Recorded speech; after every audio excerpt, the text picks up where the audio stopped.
Hello, everyone, and welcome to the Anfield Road Wolves. We thought we'd stick on a pod tonight because, yeah, we're just bored and we like getting on and talking to each other, so why not? I've got managed to grab hold of Craig, Matt, and Ian, and we're just going to have talk about a few things around Liverpool and maybe other clubs and the silly season that's really, really kicked in, even though the window's not isn't back open till about a week from now, I think. But first of all, we done a pod last week about Mohamed Salah and I'm signing for Liverpool, and it went down really well. But two of the lads on this one haven't managed to give us their reactions to it as yet. So, Matt, I'm going to come to you first. Mohamed Salah, I'm presuming you're delighted. Ah, you fucking shite, mate. It's not what we're looking for at all. No. Oh. I'm absolutely made up for him. If I'll say the same thing I said about Chamberlain. If we had him in January, we're going for that title. If we had him to cover for Mane when he was away, just anyone with pace next to Firmino seems to work. We would have been a lot higher up that table. I mean, I'm not saying we would have won the league or anything, but he's exactly what it seems Klopp has set his team up to need. And when we missed it, the pace on the wide forwards, you could see we were shite. We had nothing. So to have two of them flanking Bobby and Phil in behind, passing it around, it's sex on a football pitch, really, isn't it? I mean, I don't know anyone who could be pissed off about it. And the fee as well, I'm pretty happy with, because loads of people saying just fucking splash the 40 mil. And we played the hard ball because we knew they needed money by the end of June, and it paid off. And it's good because it shuts a few of them fucking FSG boys up, which I'm happy about. All in all, right, nice and happy. Yeah, your best mates. Don't talk about your best mates like that. Sorry, mate. Yeah, no, I don't. I still don't know what the fee was. I've seen that many numbers floating around, so I haven't got a clue what the fee was. But looks like to have settled around 34, doesn't it, with the add-ons? Yeah. I mean, you'd be happy enough with that. Yeah, you'd be happy enough with that. But you're right. If you get the two of them on the pitch for the majority of games next season, it's fucking frightening. The pace, like we thought, Mane was quick. This fella's meant to be even quicker, which is mad to think. Ian, are you delighted too? Unfortunately, I've got to agree with Matt there. Pretty much, like you go a long way to find someone who's not happy with us signing Salah. I mean, he's rapid, obviously, like everyone's talked about. Just as important for me is that we haven't got a left-footed in the entire squad. I can't think. Well, not in the first team. Do you know what I mean? So he offers us that as well. I think they'll probably put Mane on the left, and Salah from the right. Yeah, haven't cutting in. Yeah, I don't think they'll keep Mane on the right and Salah on the left. It won't get the best out of him because we've signed him because he scores so many goals in the last couple of years, haven't we? So if you keep him out on the left wing, you're cutting some of that off. But yeah, I'm buzzing. The fee's brilliant, mate. Like someone pointed out the other day, in January, fucking Watford turned down 35 million for Troy Deeney. Do you know what I mean? We've just got Mo Salah for like round about the same price. And didn't they turn down something similar for that Gallo fella last summer? Yeah, it's mental. So yeah, that's how bad. That's how mental the market has gone. Yeah. Or how much did Everton pay for Balassi? That was over 35. Yeah. Yeah. So listen, we can't grumble. At the beginning of the season, I think it was Grizz with one of his polls that he likes to bandy about. He put a list of wingers on it. And it had like Brandt, Salah, who else? Fucking. There was about 5 or 6. Do you know what I mean? It wasn't Mark Walters, was it? No, was it fuck? And I picked Salah then. If I could have chose any of them, Douglas Costa, people like that, it would have been him. Like I think he's one of the first players we've signed in a few years. He looks just ready to start at full tilt straight away. Do you know what I mean? Most of them, we always go younger, don't we? Or, it takes a year or so for them to bed in, but he looks ready to go, like. Yeah, he does look ready to go, and I think this point to prove that people keep talking about with regards to the time he had at Chelsea, I think that's going to work for us. I think it's going to be a little advantage for us in this transfer when I'm coming in and really wanting something to prove and, not hanging around waiting to settle. He knows how this works and how it goes. But you touched on something else as well. I put him out right, I put him out left. That's the options you want. Yeah. That's the option where, if Firmino's having an off day, or Firmino, which happened a couple of times this season, was a big doubt for a game or missed a game, you just throw one of them up front. He actually covers them three positions, and really does cover them three positions. But look, I think we're all unanimous in the fact that it's a good fee. He's a good player. We've really high hopes from him. Craig, I'm going to bring you in because there's a couple of links that are still floating around, and I don't know how concrete or true, or if there's any foundation in them, the way things are going. But Van Dijk will just not go away. I think it was Friday night there was reports of Chelsea then moving in. That quickly disappeared. We've apparently are ready to make a bid now, officially make a bid, and the word is that it could be accepted. But there's all sorts of stuff flying around this. Where do you stand now? And I know people might think, Jesus, Van Dijk again, but we could end up doing this all summer because it changes on a daily basis. I think the Chelsea thing was interesting because I was thinking to myself, is it genuine interest in Chelsea? Is it Southampton trying to get interest in the player again? Or is it Chelsea trying to call Juventus's bluff on Bonucci and Sandro, I think, are the two players they're trying to get from Juventus? I honestly, the more this goes on and the quieter other teams are around it, I think that this Van Dijk deal is going to happen because Man City seem to have gone away completely in this scenario. I think, was it Arsenal was the other team that was linked with Van Dijk very late? I think they may have spoken to him, but I think that went away very quickly. City apparently are signing about 400 million quid worth of right and left backs for some mad reason. But you're right. It is going really, really quiet, and it looks like, to me, it just looks like other clubs are just giving Liverpool a run at this. And with the fee, I've seen a couple of people questioning the 60-70 million pound mark. Look, where I sit on the fee is this: we're fans. We shouldn't really give a shite how much a player costs, because to us, all that's important is what he does on the pitch. And if we spoke recently on a podcast about Rio Ferdinand costing United 30 million quid all them years ago and how crazy the fee was at the time, but when you look back at that now, that seems like a very good piece of business. And I genuinely feel that 60, 65, 70, 55, whatever it may be, if Van Dijk comes in, I think he's proven that he's good enough quality that we won't care about that fee in a year's time. So for me, I'm all over that deal. I can't let it go. I'm just like a big child. I just cannot let that deal go, and I really want it to come true. Yeah, I'm the same. I won't let it go, and I've been steadfast in my opinion that it will happen, even when all the mess went on. Matt, 60, 70, 50, pick a number, pick a lower number, multiply it by 2, do what you want, and you can probably make up a fee and people will believe it. But do you not think there's a bit of a fear amongst Liverpool fans? It's not the player, it's just us spending that amount of money on a player that Liverpool fans immediately just think, oh Jesus, if we sign him and he's not the best thing in the world, the whole world will fall down around it, Yeah, well, it would be fucking peak Liverpool, sign him and then break a leg or something like that, wouldn't it? So that's all luck. You can tell who he's been hanging around with for the last few weeks, can't you? Who he's been chatting with, fucking negative bastard already. No, mate, do you know what? We need him. Everyone knows that's what we need, and he's one of the best. So I don't give a fuck with the fee. I do care sometimes with the fee, because if you're picking someone who you kind of, like an Oxlade-Chamberlain, say, who would add to the squad, blah, blah, blah. If you overpay for him and it puts off future transfers, then, yeah, I think as fans, I disagree with you, Craig, but I think we've got a right to be a bit concerned. But when it's like someone like Van Dijk, and it's someone who we desperately need, it's a position we haven't had covered properly since maybe Agger, I would say. And even then, he was injury prone. So for someone like him, fuck it, just get it done. I think the Chelsea thing, I see it as a good thing if they have bid. I reckon, it's just my theory here. I reckon we've bid quite high for him, 65, 70 million or whatever.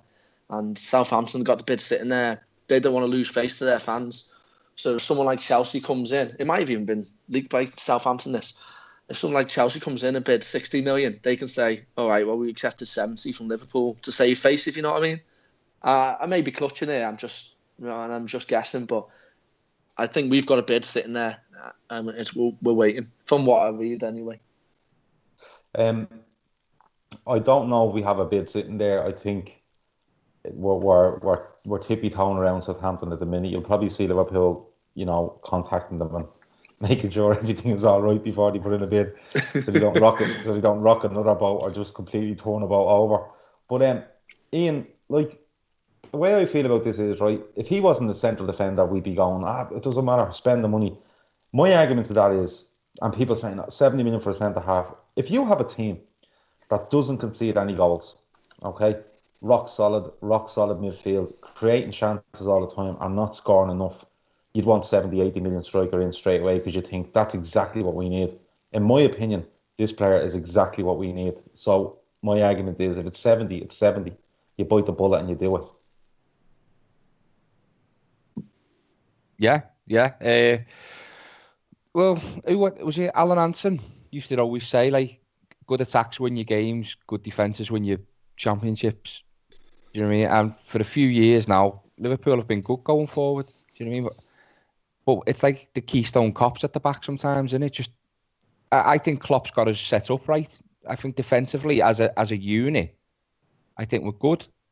But we've got individuals that cannot help but drop a bollock every couple of games. They're not good enough to not do it, if you know what I mean. So you can work on all this tactics and formation and structure and all that as much as you want, transition, everything in training. But if you've got players that are continually going to make mistakes, then eventually you just got to have to upgrade them. When it comes to like I think the transfer is done. There's so many people who are talking about it, like, you know what I mean, like it's boxed off. I was a bit like yourself. I've always thought that we go back and give him it. I do think, like what Matt's saying is a bit of truth. I think Southampton are just trying to save face, like. But the Chelsea offer, I don't even know Chelsea. I wouldn't even be surprised if fucking Liverpool leaked that offer.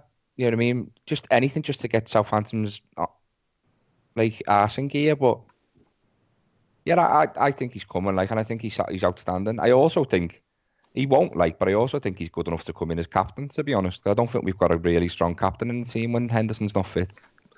Richard, you've opened up another can of worms there, and I don't think we've enough time to go into it. But no, I'm still hopeful on it, and he is exactly what we need. You're right. We are set up quite well in defence, but it's obviously his individual mistakes or just a lack of composure sometimes, or aggressiveness even, just to clear our lines. The amount of balls, as I've said before, the amount of balls that drop in our box, second ball, and someone pokes it home, is just ridiculous. But look, we'll see how it goes. I'm sure the story will change tomorrow, and we can have another chat about it during the week, I suppose. The other one, the last one I want to go to is Naby Keita. This won't go away either. People still reporting that Liverpool want him. They're willing to spend big on him. The rumoured number is about 50 million that they're willing to go to. The story is broken tonight. Broken. I'll use that term loosely, but it's been reported that they have put a price tag of around 80 million euros on him. And the same people that reported this have reported that he said he wants to stay for another year at least at Red Bull. They don't add up. You either come out and say, I want to stay. Why are you putting a price tag on someone if they want to stay? So it doesn't add up for me. But, I think my feeling on it is if Klopp wants him and the 50 million is there and you can do something with his wages where it really appeals to him, I think you could get that one over the line as well, providing you do it right and you go in and stick to your guns. You don't get into a bidding war. The money keeps going up and dragging it out. But Craig, I think you like this player. I think he'd be a good addition. Do you see it happening? Have you seen any of them reports over the weekend that you may think, oh, something's changed here? Or is it just the same old crap like that goes on day in, day out? I have this theory about our transfer window, and again, it's completely just fucking came out of my head, but I think we have money put aside for a Naby Keita, a Virgil van Dijk, and a Mohamed Salah, the three big marquee type players that Klopp wants, and there's an amount set aside there. Call it whatever you want, 100, 120, 130, whatever the hell it is. And then we start looking at working off sales to get the likes of maybe an Oxlade-Chamberlain, You get rid of a Moreno, maybe a Markovic. You know, that's my theory on our transfers. And in regards to Keita, he's probably the one player I know the least about. I'm not gonna come on and lie. I've seen Leipzig a few times. I know he's only been there a season. I think he came from Red Bull Salzburg before there. So same. Well, UEFA fucking tell you they're not the same family of businesses and companies, but they fucking are. They're basically one brother club to another. And I think they got him very, very cheap, which, look, there's nothing wrong with that. Fair play to them. There's good business in their point, but they're also a club that they say they don't have to sell. But, of course, every player has his price, and for me, it's the one position I'm not fussed about so much, that central midfield. If you're talking about securing Emre Can down to a new contract, it then, for me, comes down to Jordan Henderson's fitness to go at what we do there. So, if I was to put a bet on it, I'd be betting against. But I have absolutely no knowledge of it, so it's just a gut feeling, to be honest, Gav. Yeah, no, that's fair enough. I think a lot of people are working off gut feelings because if you read all the reports, if you went through the likes of Twitter and stuff and read all the different things on any of these players, you'd need to lie down after, to be honest with you. There's so much misinformation at times to take in. Matt, it won't go away, and like Craig says there that he's not too fussed about it. The only way I look at it is, and it's the only way I can kind of look at it, is that you need to improve quality and, you know, impact on games and stuff like that. And for me, I'd love to see, and I think it will happen, Lucas will leave the club. I would love to see him leave the club. That's probably the wrong way of saying it, but he will leave. and the thing is, if you change Lucas for Naby Keita, that's an upgrade, and I'm all for that. And I don't care if we've 7 midfielders and for 3 positions. I'm happy enough with that. 7 players absolutely trying to bash each other to get into a team is exactly what we need throughout the team, not just midfield. But looking at everything that's gone on over the last couple of days with this Naby Keita thing, do you think it happens? Do you think it's just, you know, clickbait, or do you think there's something in it? Hey, fucking Lee Catamol's an upgrade on Lucas. Hang on now, fuck Jesus, right no, on. hold on. We're gonna have to draw a line under this now at some stage, you know. When Lucas is leaving, God help you lads, because I'm going to chain myself to Anfield. I've got about 17 articles written, put away, ready to go. No, mate, Lucas sleep on the Anfield Road Wolves. I got dragged onto a fucking Lucas testimonial pod, and I was like to Craig, "You do know it, I hate the fucker." He was like, "Come on, anyway." No, I mean, like Craig, I don't really know too much about Keita. Seen him a couple of times. I've read a lot more than I've watched him, and usually I go to articles of people I trust, people who I know do watch a lot of foreign football, and they all rate him very, very highly. So it's swapping in for Lucas. It's a no-brainer, especially centre mid. 2 reasons for it, really. You need depth centre mid because they cover a lot of ground, and especially our centre mids because they press everywhere, and then they've got to get back and hold the shape. So they've got to get back into position after pressing. So they cover a lot of ground every game, and they pick up injuries, knocks. So we do need depth there. But we don't know what's going on with Hendo. I mean, we got told in January he's got a bruised foot and he'll be back next game. 6 months later, he's still fucking out. So we know it's the tendon shit under the It was a really bad bruise. He fucking kept bruising. Yeah. No, I know that the injury he's got it's literally just time. That's all that can heal that injury. He can't work on it. He can't operate on it. It's just time. I think what happens is it ruptures, and that's the good thing because it's been building up to that. And then when it heals, it's then okay. But still, we don't know if he's going to be able to play 20 games, 25, 30. So getting people in, you've got to go into the season assuming he's not going to be available. That's how I see it. And that leaves Emre Can as captain perfectly for us. I can't wait to see Matt's face when Emre Can doesn't sign a new contract and Lucas signs a new 5-year contract. Fuck off, he's already signed. Yeah, no, Naby Keita, superb.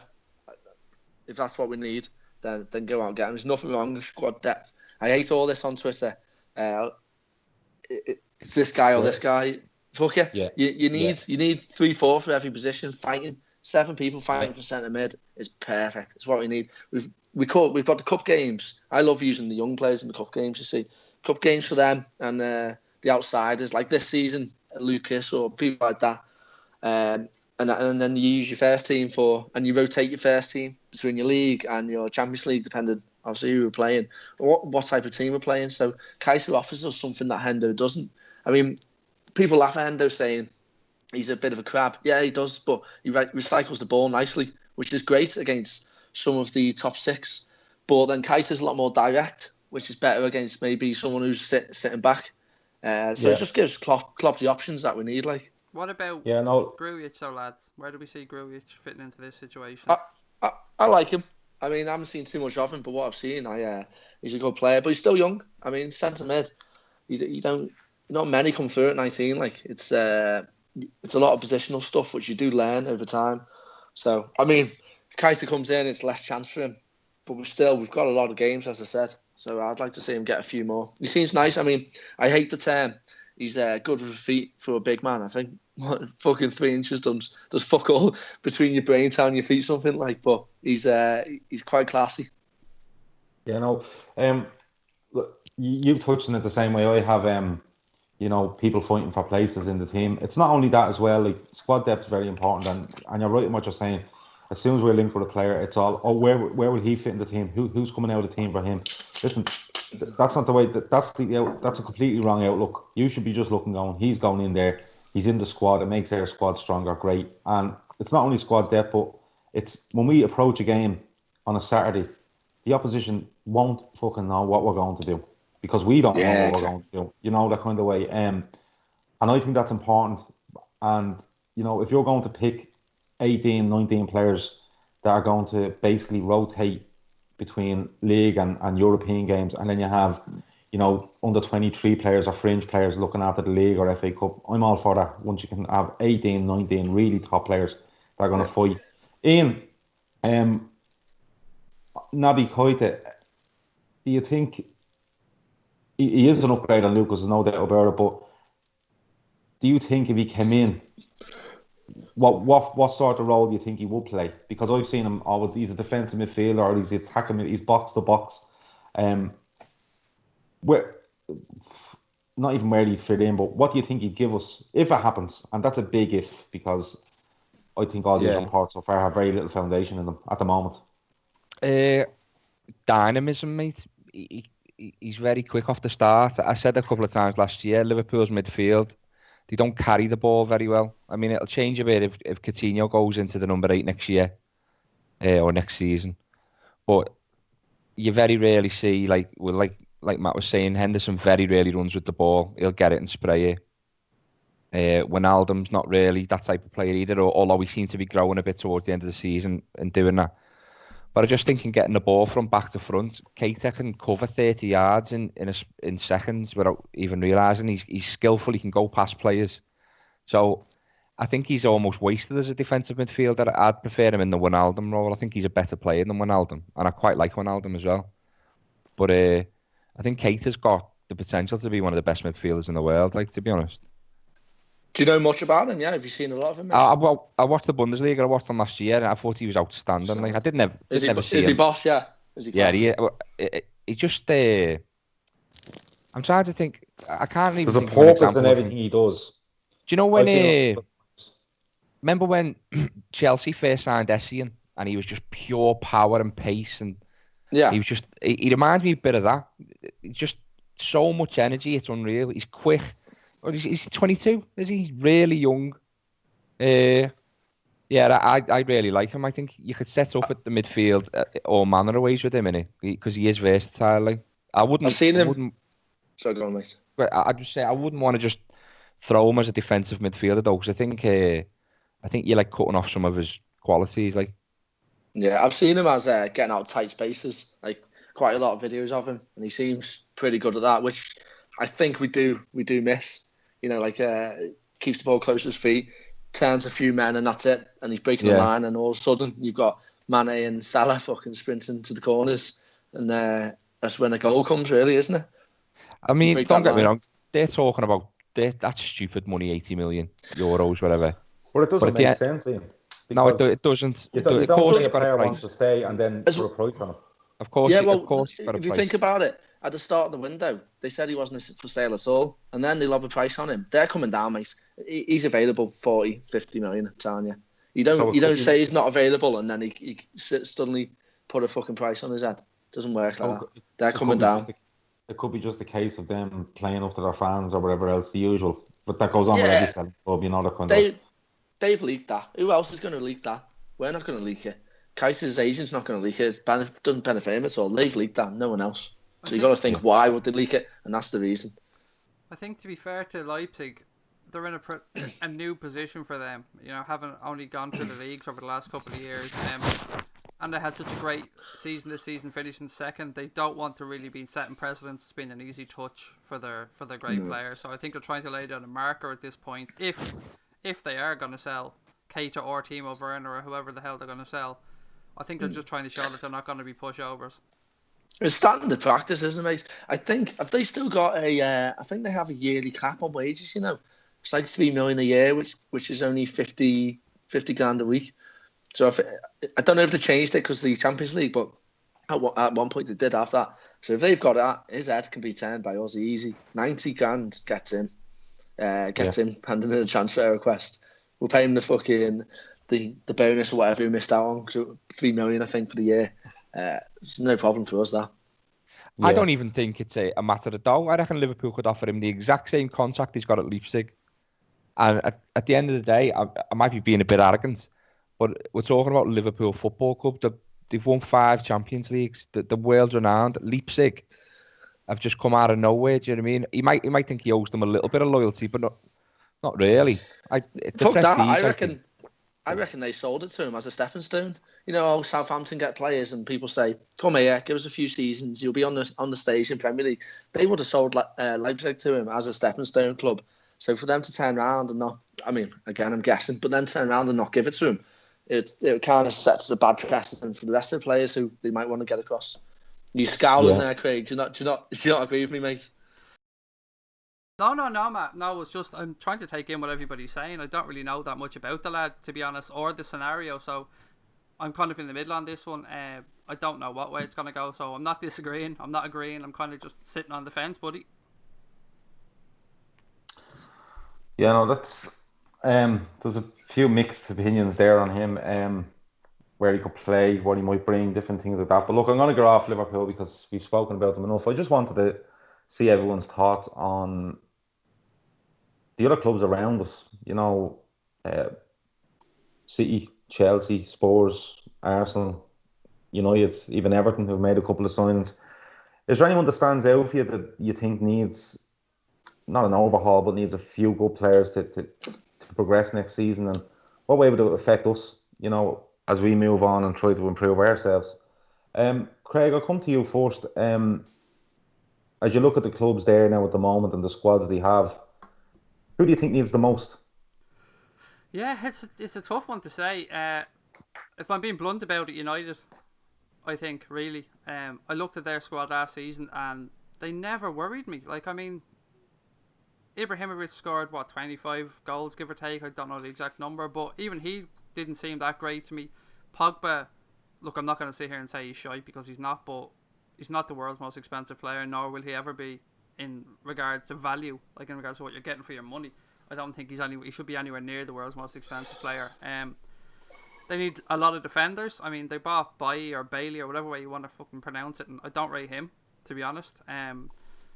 Shaw, they seem to have ditched. De Gea seems to be going off to possibly Madrid. So I look at United and I think they're the ones that really need to strengthen. And the problem in strengthening for them is that Mourinho isn't a forward-thinking manager. He's a here-and-now manager. So I think you're probably going to see them going in and buying more 27, 28, 29-year-olds in view to immediate success for Mourinho to boost the CV. But for me, they're the ones that need to spend big and intelligently.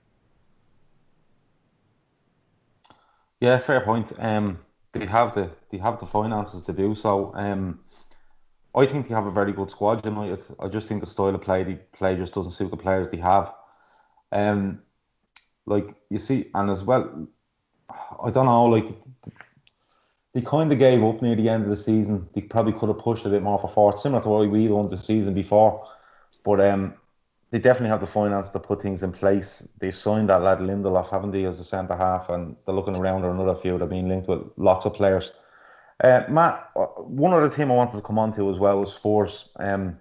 We're having a breakdown because we haven't signed anyone, or we've signed one now, and two if you count Solanke. But Spurs seem to be really, really quiet. Even links to them seem to be really, really quiet. What do you make of them and what they might do this summer? Yeah, well, when you asked Craig the question, first team that popped into my head was actually Spurs.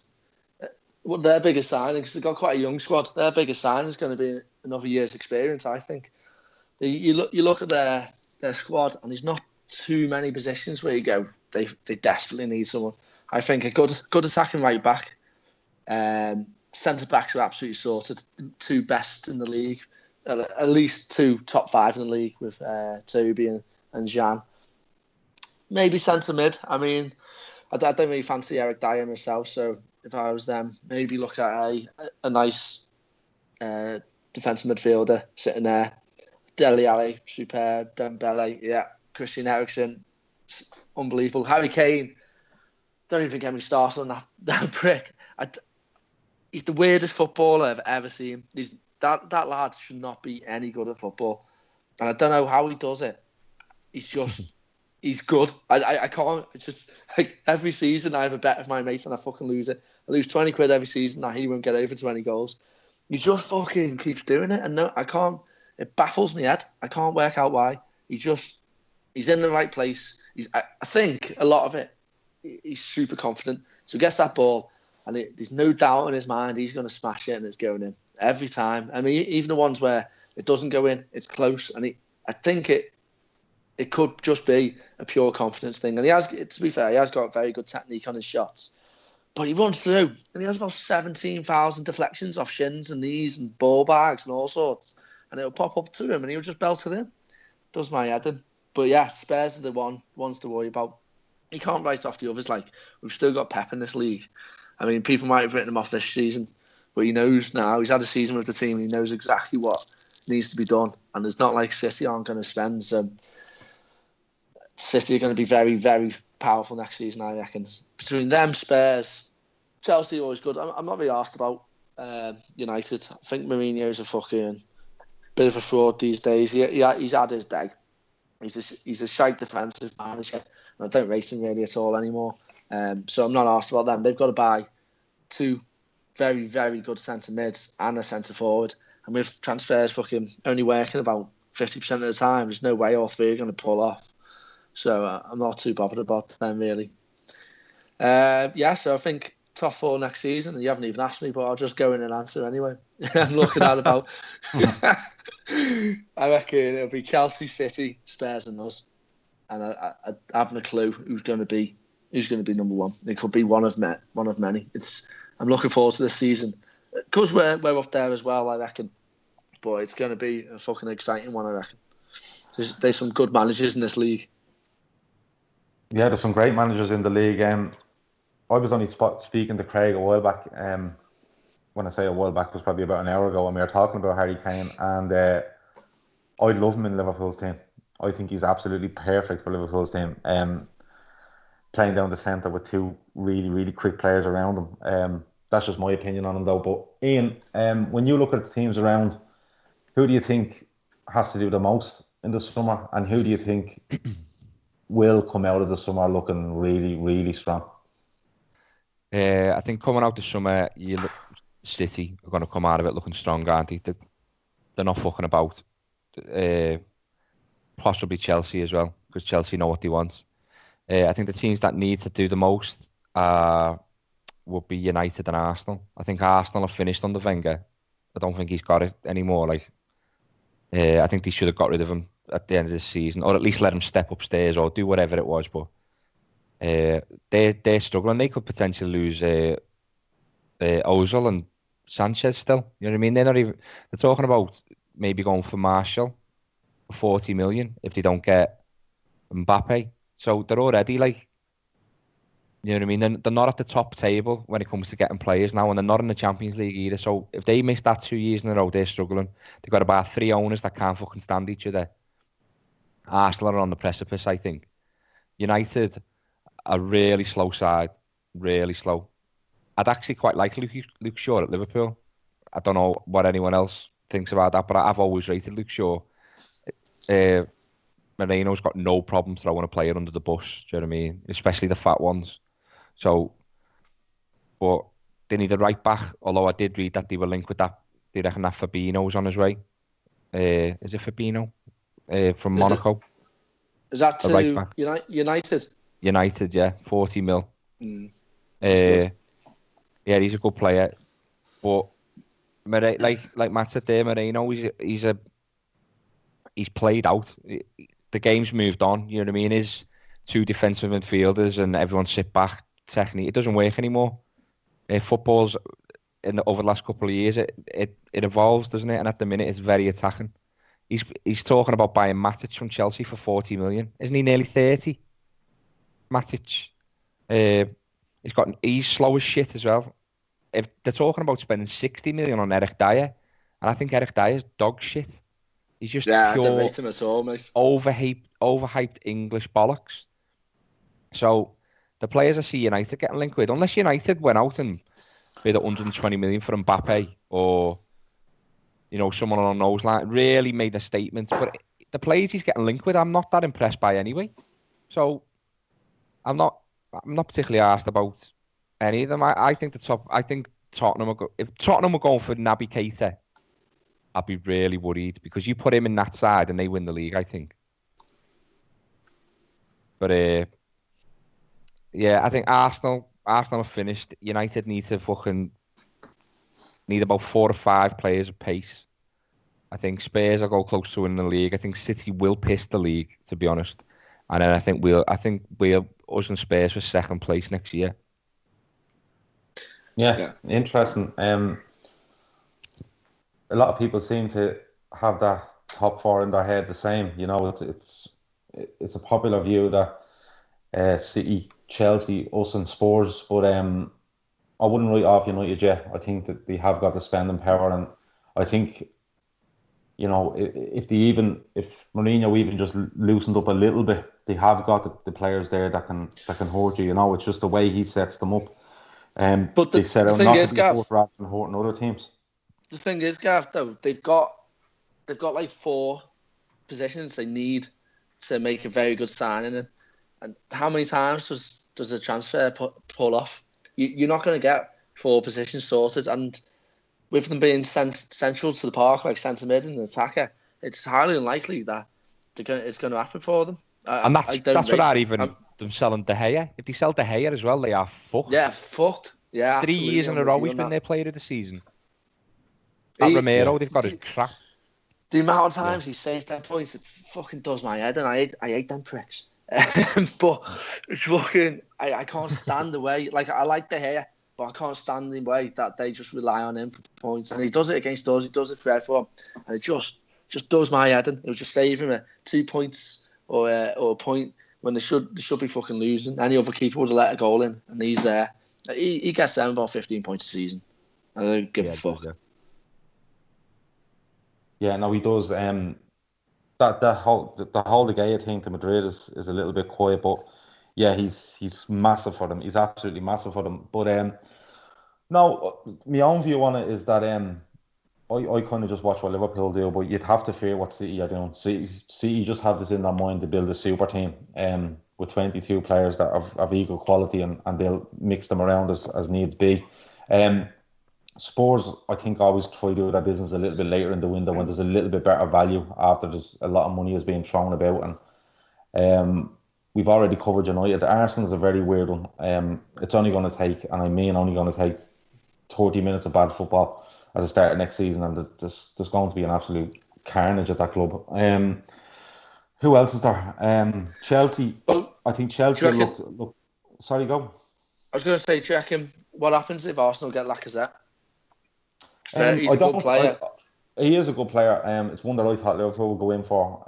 It's not done yet, but it looks increasingly likely that it may happen. But I don't think it's just Lacazette that missing. I think it's a whole attitude within their team, and if that doesn't change, Wenger's going to be under serious pressure. So it's a real tightrope there walking next season. I think he's been there too long. maybe he can't so. change. He can't change the attitude of those players now because he can't bring anything new to those players, if you know what I mean. So the way they are is the way they are now. He can't turn up in August with a new mantra or whatever. They've been with him that long.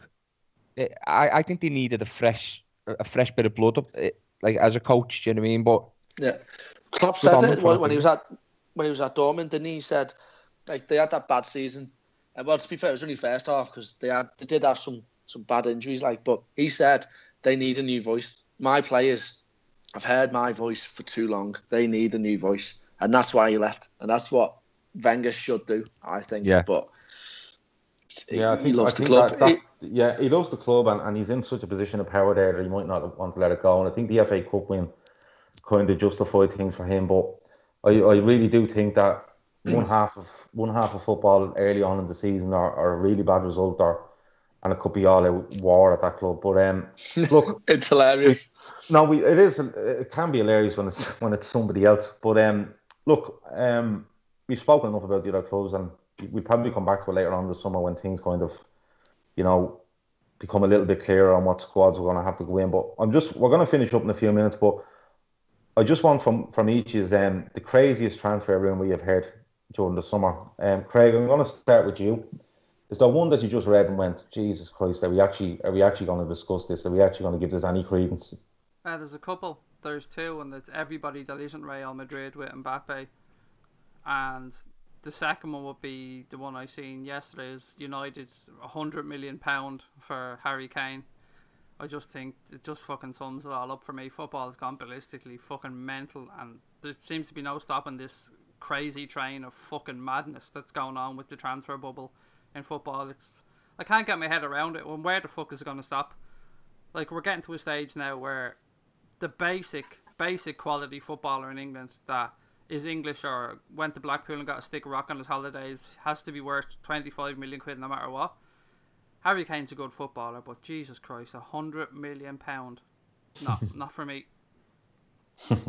Yeah, that reared its head all right. Matt, what one got you where you thought, yeah, okay, move on?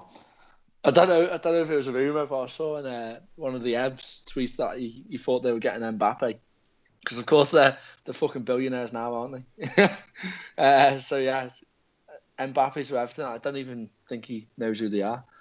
It's I love the transfer window. People just fucking lose their shit. And, like, when there's no football to watch, no one knows what the fuck to do. We just go fucking mental. You have people putting out polls over fucking food types, myself included. Like, who's your best fucking crisp? Everyone just fucking doesn't know what clues to do with themselves. Make up transfer rumours and find out shit about their follower base. But yeah, Mbappe's to Everton's got to be the craziest one for me. Yeah, that does sound mad. Ian, I'll let you have the last word. What one kind of make you shake your head in disbelief? It was Mbappe to us, mate. But for different reasons. Just at the thought of FSG spending 110 million or whatever it is on one player, it's just blown me socks off. I don't know how much truth there is in it. But it's just, if you'd have said to me like 2 weeks ago, I'd have just said that, no way in the world at Liverpool paying that on a player. Do you know what I mean? But it all just swirls around you, doesn't it? It's just fucking like 30 million's the new 10 million, isn't it?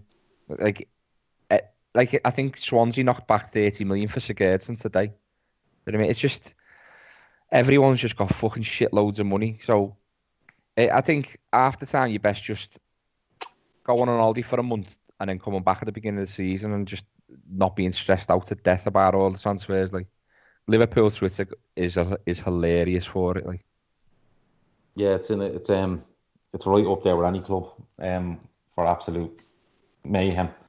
The smallest little thing, They believe everything they read. Absolutely everything they read. No, they believe everything that they want to believe, and they believe that's true, that they don't want to believe. There's a difference there. But lads, now look, I just wanted to get your thoughts on all those things because things are changing every day and crazy things are coming out every day, and you kind of have to keep on top of it. And I think we have. I think we've covered a lot of subjects there tonight, and it's been decent. So, look, we leave it at that. We'll be back during the week with the Woolcast and a couple of other podcasts as well. So, stay tuned for them. I'd like to thank Craig, Matt, and Ian for joining me. And up the Reds.